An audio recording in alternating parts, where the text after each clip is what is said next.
okay, how do we grow? We looked at all channels. Do we grow organically, right? The slow path. Do we look at franchising? That's a path that takes some time. It's a different skill set. And we didn't have necessarily the core capacity at the time for that. And then we also started looking around with acquisitions. There were restaurant companies that were struggling. They were doing okay. Maybe some of them didn't manage cash that well through COVID. And so opportunistically, we put that in the third bucket of looking at different growth channels.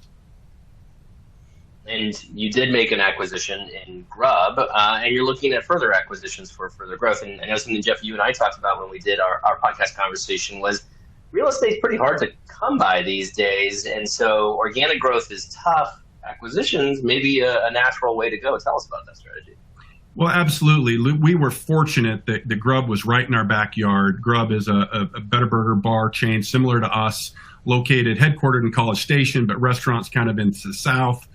And what we fell in love with Grub was a very great cultural alignment, right? It's people in this industry are what oftentimes make or break us. It's not our recipes. It's the people that deliver on that branded guest experience. And so for us, that was the thing that made it an obvious yes. But yes, I think looking at what are the challenges to growth, right? It's sometimes finding great locations.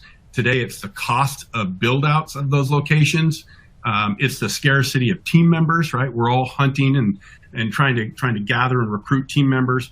And so an acquisition strategy for us was acquiring great locations, acquiring teams, in our case, very similar build-outs, very similar brand, same food group, and it was also a cultural alignment. So for us, it was like, okay, we can grow 20 restaurants, and yeah, it might take us a year or 18 months to integrate those restaurants, but we can grow 20 restaurants in 18 months. That's a lot faster than we can do otherwise. And absolutely, there's pitfalls in acquisitions, and that's a topic for another a day. But for us, we felt that was great. And I think as we look at the horizon growing forward, there might be more acquisitions or mergers in the future as we look to continue to grow in those three different avenues.